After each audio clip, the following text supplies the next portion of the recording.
निश्चित तौर पे ममता दीदी आएंगी, और अगर ममता दीदी नहीं आएंगी तो ये लास्ट चुनाव है ईवीएम का।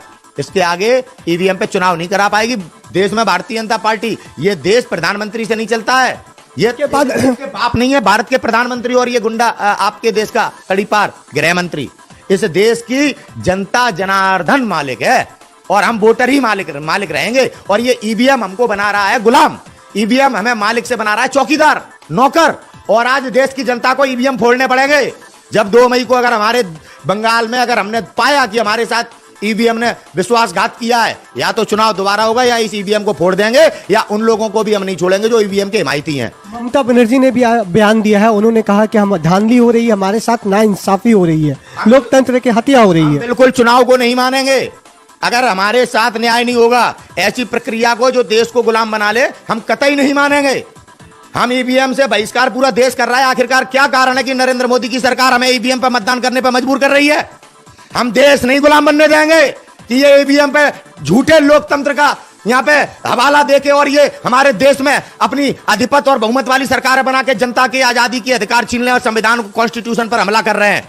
इतना हमारे देश का नागरिक बेवकूफ नहीं है कि हम इस ईवीएम के एक मशीन के चक्कर में गुलाम बन जाएंगे, तोड़ देंगे इस ईवीएम को, फोड़ देंगे।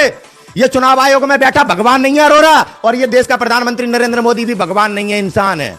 हमने चुना था, गलती हो गई, गलती हो गई। इस ईवीएम ने बनाया इसको प्रधानमंत्री, इस ईवीएम ने, और हम इसके प्रचार में गुमराह हो गए। कैसे बालाकोट में इसने हवा बनाई थी, कैसे झूठ बोला देश से कि हमने आतंकवादी मारे हैं, वो सब एक फिल्म थी, वोट लेने के लिए देश को धोखा देके पीएम बना है। हम ईवीएम पर अगर हमारे साथ न्याय नहीं होगा तो हम नहीं मानेंगे। पश्चिम बंगाल में सरकार किसकी है?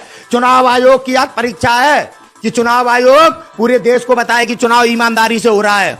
ऐसे नहीं काम चलेगा। जैसे बिहार में आपने सरकार बना ली है, हम अपने आप को बलिदान करा देंगे भगत सिंह की तरह। जब देश गुलाम था, जब भगत सिंह ने हमें आजादी के लिए प्रेरित करने के लिए उस युवा ने बलिदान दिया था। ये बेवकूफ माफी मांगने वाले ये ना समझे आज भगत सिंह नहीं है, भगत सिंह दिल में रह रहे हैं। और ये बंगाल वही है जहां आजाद हिंद फौज बनी थी, फिर खड़ी हो जाएगी आजाद हिंद फौज। अगर देश की जनता के मतदान का अधिकार छीनने का प्रयास किया इस नरेंद्र मोदी ने, दाढ़ी रख लेने से डरते होंगे तेरे गुलाम, देश की जनता नहीं। देश की जनता नहीं, हम 145 करोड़ भारत के नागरिक हैं। अगर दिल्ली की तरफ कूच करेंगे ना तो हेलीकॉप्टर हवाई जहाज से भी नहीं भग पाएगा, लंगड़ डाल के खींच लेंगे। आई समझ में? बता देना चाहता हूं आपके माध्यम से देश के चुनाव आयोग को, ऐसा काम मत करना कि देश में जलियांवाले बाग कांड बन जाए। कोई आपकी पारदर्शिता और आपकी का प्रमाण नहीं है। चुनाव आयोग बेईमानी कर